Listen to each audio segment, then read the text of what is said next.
मैं इस वीडियो में आपको ये कहना चाहता हूँ इस संदर्भ में कानून व्यवस्था की जो प्रणाली पुराने समय से चल रही है, क्योंकि आप ये देखो कि जब संविधान लिखा गया, डॉक्टर भीमराव अम्बेडकर ने पहला संविधान लिखा था। आपको इस चीज़ का ज्ञात होना चाहिए, मैं पिछले वीडियो में कह चुका हूँ, क्योंकि महात्मा गांधी के आग्रह पे ऊपर, क्योंकि उनको पता था कि doctor Bhimrao Ambedkar is a lawyer, efficient person, and he will give more responsible constitution which was first, and it has written 2 years, within 2 years he has written around। मैं आपको ये कहना चाह रहा हूँ कि जब आप ये देख के चलें कि ये कानून में शुरू में जब ये भारतवर्ष में रूलिंग पार्टी इस परिवारवाद की है, जो कि नेहरू जी बनना तो सरदार पटेल को चाहिए था, लेकिन हमारा देश का दुर्भाग्य था कि पहले जो प्रधानमंत्री हमारे बने वो जवाहरलाल नेहरू थे, जिनकी खामियों की वजह से, जिनकी सोच की वजह से हमारा वो कश्मीर जो इतने सालों के बाद अब आके 370 और 35 से हटी है in the month of July last year. लेकिन आप ये देख के चलें कि उससे पहले उन्होंने ऐसा बंदोबस्त किया था, क्योंकि उनके दिमाग में कभी भी हिंदुत्व रहा ही नहीं, और वो सेक्युलर का जो शब्द है वो भी मैं आपको बता चुका हूँ कि 1976 में जोड़ा गया, इंदिरा गांधी ने एक अध्यादेश पास करके। दूसरी ओर वो चाहते ही नहीं थे कि वो वहाँ पे क्रिश्चियन मुस्लिम प्रवृत्ति को आगे बढ़ाना चाह रहे थे। देश के 2 टुकड़े धर्म के आधार पे तो हो ही गए थे। जब धर्म के आधार पे हुए तो जो लोग यहाँ पे रुक गए हैं वो एक अपने दूरदर्शी सोच के तहत रुके हैं। चाहे वो आदमी उस समय जब जिन्ना ने पूरे भारत में इंक्लूडिंग पाकिस्तान, उस समय की बात है कि जब करवाया गया, तो आप ये देख के चलें जब उन्होंने इलेक्शन करवाया तो उसमें ज़्यादा स्टेट में लोग जो मुसलमान थे जिन्होंने वोट दिया था कि हमें अलग मुल्क चाहिए, अलग मुल्क चाहिए, उनको दे दिया गया। लेकिन उसमें इस्लाम के जो आदमी थे, आप ये देख के चलें कि फिर भी वो यहाँ से जाने के लिए तैयार नहीं थे। एक मुद्दे के तहत उनको रोका गया, एक साजिश के तहत रोका गया। 3-4 करोड़ उस समय यहाँ पे रह गए थे मुस्लिम, जो कि विभिन्न उत्तर प्रदेश में, कर्नाटका, आंध्र प्रदेश, हैदराबाद, मध्य प्रदेश, बाद में ये राजस्थान, दूसरी जगह के ऊपर छत्तीसगढ़ वगैरह में इनका विकास हुआ और वहाँ पे ये शिफ्ट हो गए थे। लेकिन शुरू में इनका जो मन था, उसके बाद बांग्लादेशी आए, ये सब चीज़ें आपको पता है। These are invaders coming within India borders, चाहे वो बांग्लादेशी हो, चाहे वो म्यांमार से आए, जैसा भी था, वो सारी चीज़ें आपको पता है। मैं आपको ये कहना चाह रहा हूँ, जब हिंदुओं ने म्यांमार में, जैन धर्म ने, बुद्धिस्ट ने मुसलमानों को खदेड़ा, मुस्लिम जिस जगह जाता है उस समय गंद फैलाता है, उन्होंने अपना कब्जा करने की कोशिश की। जैसे आज के वर्तमान में भी आप देखते हो कि उन्होंने बोला है कि भाई अगर हम जब 7 करोड़ थे तब हमने वो ले लिया पाकिस्तान, और अब हमारी आबादी 23 करोड़ है। और अब ये देख के चलो, ये इतिहास रहा है विश्व की 5 देशों के कंट्रियों में, उसमें ईरान है, लीबिया है, और 2-3 कंट्री और हैं, इस समय मेरे को चीज़ का ध्यान नहीं आ रहा। और वो 5 कंट्री जो बनी थी वो इस्लाम धर्म के नाम पे थी, वहाँ हिंदुओं की बहुतायत तो दूसरी धर्म की बहुतायत थी। लेकिन जब ये 35-40% के करीब हो जाता है, 50% तो बड़ी दूर की बात है, 35% पे ये उस देश को हथियाने का षड्यंत्र रचते हैं, जो कि हिंदुस्तान में रचा जा रहा था। और अगर मोदी जी ना आते तो आप ये समझ लो, ये हिंदुस्तान एक इस्लामिक कंट्री बन जाता, क्योंकि वो इस भारतवर्ष को गजवाए हिंद बनाने का उनका प्रण था, मुसलमानों का बना देते।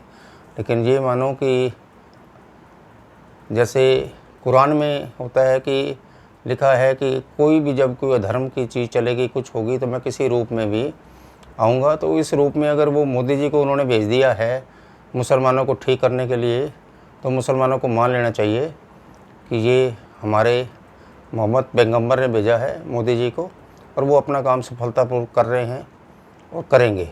जो भी आने वाले समय में पॉपुलेशन का बिल आएगा, जनसंख्या नियंत्रण का भी आ सकता है, और उसमें ये भी हो सकता है कि जो इनके इतने से ज़्यादा बच्चे हैं उनके ऊपर सुविधाओं जो दी जा रही है, सब्सिडी, वो सब ख़त्म कर दी जाएगी। इसी वजह से कांग्रेस और उसमें जो ये पीछे तिल मिला रही है कांग्रेस और अपोजिशन जो पार्टीज़ है, वो सिर्फ इसलिए है कि उनको कैब और इससे कुछ नहीं लेना। ये एनआरसी वगैरह में कुछ नहीं है, ये खाली रिकॉर्ड्स के लिए उन्होंने बनाना है कि हमारी जनसंख्या कितनी है, कितने मुसलमान हैं, कितने विभिन्न धर्मों के लोग यहाँ पे रहते हैं। मेन मुद्दा वो नहीं है। अब उस दूसरे मुद्दे पे मैं आ रहा हूँ जो मैं कानून व्यवस्था से शुरू कर रहा था। कानून में कई तरह के जब संविधान लिखे गए, उसके बाद आज के संदर्भ में वर्तमान में कई तरह की खामियाँ हैं। मैं आपको ये बताता हूँ कि संविधान के हिसाब से, बिलिंग के हिसाब से, जब भी 370 और 35 से हटाने के लिए इन्होंने ये किया, तो उस समय उन्होंने एक ऐसे जगह के ऊपर छोटे से कॉलम में, कॉलम बी सी में उन्होंने 370 और 35 से डाल दिया था, जो कि आम तौर के ऊपर एक किताब पढ़ने वाले विद्यार्थी को, इसके लॉ के इवैल्यूएटर्स को नज़र नहीं आया। बहुत हल्के से शब्दों में उन्होंने किया हुआ था, जिसमें 370 कश्मीर में जो है वो भारत का नियंत्रण रहेगा। ये एक 6 साल की उन्होंने अपनी असेंबली बनाई, और जो सो किया वो जानकारी आपको है।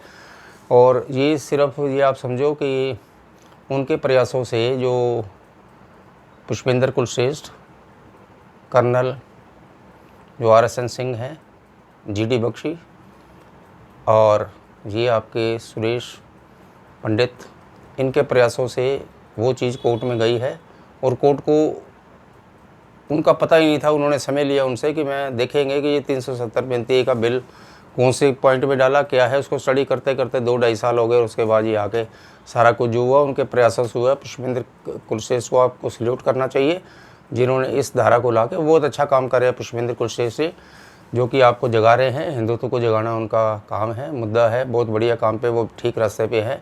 क्योंकि हिंदुत्व को जब जब जगाया जाता है, वो सोया हुआ हिंदुत्व था ही, तभी पुरानी सरकारों ने, उनका जो है इस परिवार ने बहुत ही अधर्मी तरीके से, नाजायज़ तरीके से शोषण किया है हिंदुओं का। अब हिंदू जाग चुका है, 35% जागा है, तो ये मोदी जी आ गए हैं। अगर ये 50-60% अगर जाग गया ना, तो ये मुसलमान वगैरह यहाँ रह नहीं पाएंगे। इनको सोच लेना चाहिए कि उनकी ताकत, हिंदुओं की ताकत कितनी है और मुसलमानों की कितनी है। जब एक आदमी, आप ये लगा के चलें कि जब एक मुसलमान के पीछे हमारे 75 आदमी खड़े होंगे, तो बचेगा कोई नहीं यहाँ मुसलमान। इसी का ध्यान रख लेना। 75 के पीछे एक की ताकत नहीं है कि वो अपने आप को बचा सके। खैर, मैं इस मुद्दे से दूसरे मुद्दे पे आ रहा हूँ, लीगल पे। जो मेरा ये हमेशा कहना है भारत सरकार को भी, मैं हमेशा से एक सुझाव है मेरा कि जो ये कानून है, ये कानून व्यवस्था ठीक पटरी पे नहीं चल रहा है। आप ये समझ के चलें। कारण क्या है कि जब आप कोई भी चीज़ का, एक केस मैं आपको बताता हूँ, राजीव गांधी के जब वो प्रधानमंत्री थे, तो ये 1986 की बात है, क्योंकि 1984 में इंदिरा गांधी का मृत्यु हो गया था। तो उसके बाद इन्होंने जो है, राजीव गांधी ने, एक मुस्लिम महिला थी, और उनको कोर्ट ने, क्योंकि कोर्ट तो सबके लिए बनी है, वो हिंदू हो मुस्लिम हो, भारतवासी का जो भी सिटीजन ऑफ इंडिया है उसके लिए बनी है, खाली वो ना मुस्लिम के लिए ना हिंदुओं के लिए। तो वहाँ पे एक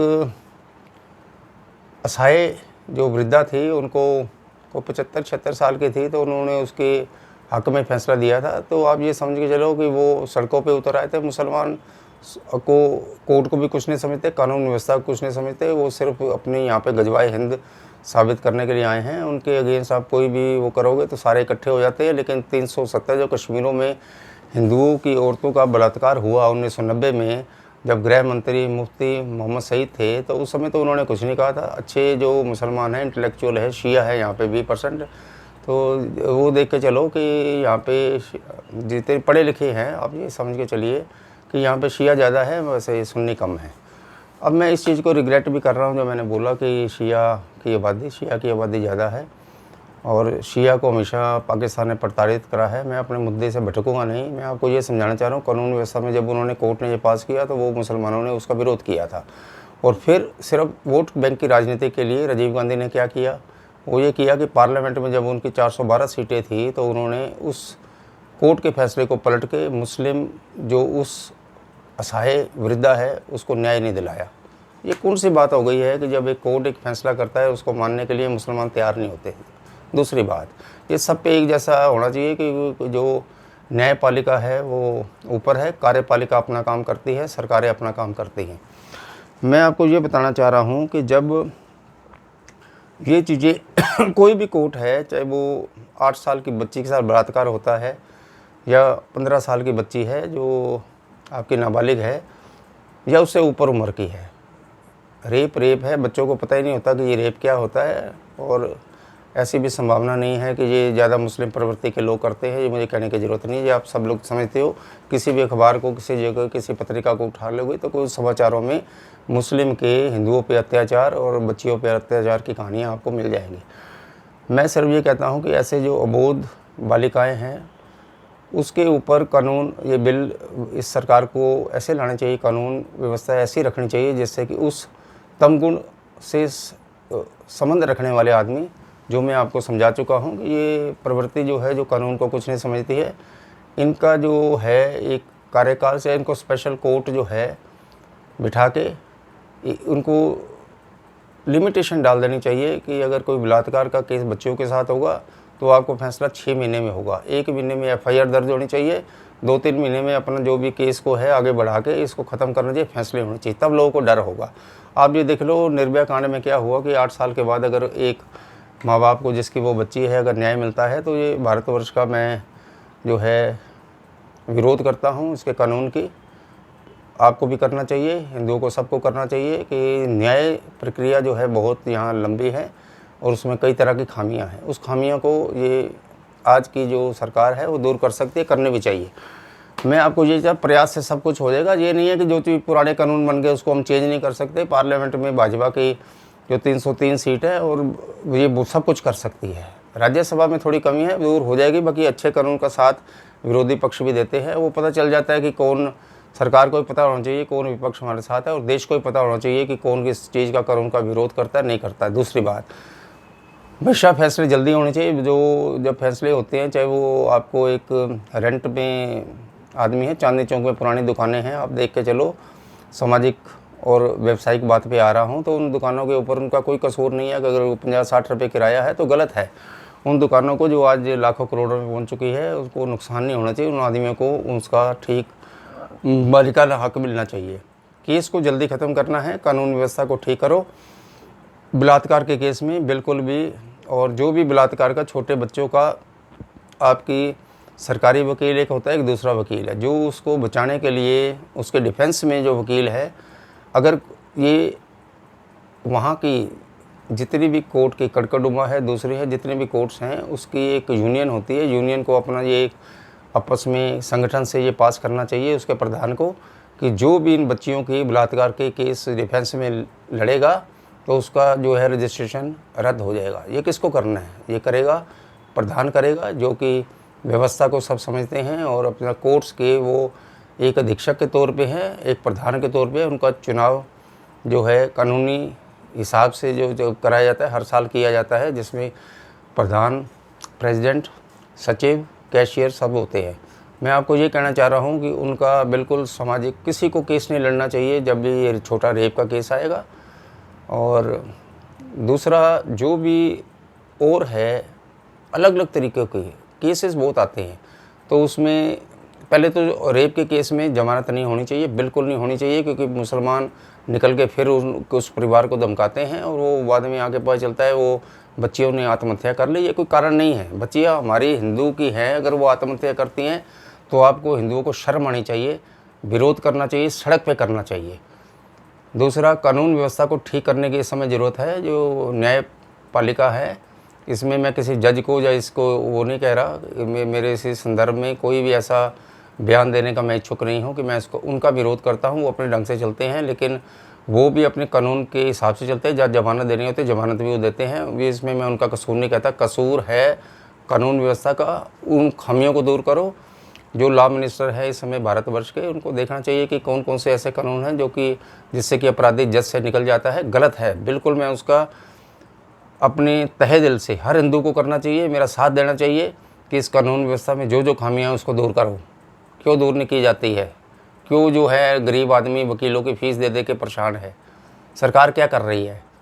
बहुत जल्दी इसमें सब, मैं एक नहीं कहता कि 1 साल में 2 साल में इसको कंप्लीट ख़त्म करो। और ज़मानतें जो हैं, जो ज़मानत की प्रक्रिया आपने रखी हुई है 50,000 लाख रुपए की, ये कोई मायने नहीं होते। एक शरीर चला जाता है, एक आत्मा चली जाती है और असमय चली जाती है। उसका परिवार को क्या परेशानी है, क्या है, इन सब चीज़ें मेरे हिसाब से तो मर्डर का भी जो आप चार्ज लगाते हो उसमें भी आपको जो है ज़मानत नहीं देनी चाहिए। अगर आपको जो प्रूव हो जाता है 6, और सबसे बड़ी चीज़ है समय अवधि। समय अवधि का ध्यान रखो।